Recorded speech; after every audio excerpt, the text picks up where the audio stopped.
Hey everyone, welcome to another episode of Marcus Fixes Stuff, the show where I teach you how to fix stuff on your own so you don't have to pay for an expensive repairman.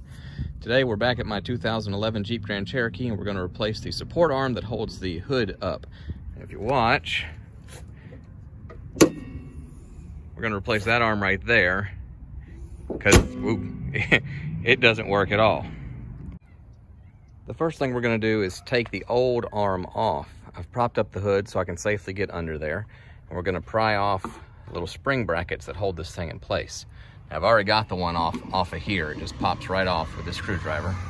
We're going to go down here and get underneath that one. See how it just pulls back? And we're going to pull that off as well. Now it's pried back like that. It just pops right off of there. Well, we'll do this one first. There you go. And then down here just pulls off. As always, shop around for the best price. I found this part online at a place called Parts Geek. And at the end of the video, I'm going to show you how much money you will save by doing this yourself. So watch the whole thing. All right, here's the old arm I've taken off, and here's the new one. And through a happy coincidence, I actually bought the same brand that the old arm was. So we're going to take this out of here. See, it's the same thing. We're going to make sure that the size is right, which it is. And now we're going to put the new one up. Now, as you can see, it's got these little spring clips that locks it in place once you get it on there. It's got it at both ends. We're going to pry those back a little bit, but not all the way off, because I don't really want them to come all the way off. I just want them to pop open a little bit, and then we're going to stick it in place. All right, so we're just going to work the screwdriver into that little groove.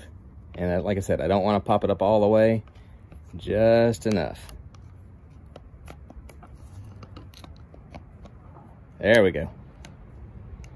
Now we're going to take it to the car and put it in place. All right, so that little ball joint right there is where the bottom one goes.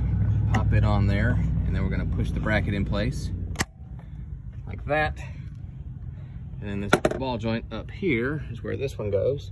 Move that, put that right there, and get it in place. There we go. And boom, hey, look at that. Another job well done.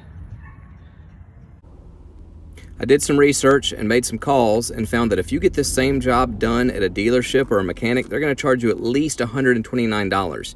And that's before taxes and shop fees and whatever else they want to tack on there. I bought this part online with taxes and shipping for $25. That's a savings of at least $104. That's why I tell you to do this, so that you can save money. All right, let's get back to the Jeep. That's it for today's video. Don't forget to like and subscribe to the channel. If you've got any comments, please leave them down below. And as always, I'll see you again when something else breaks. God bless.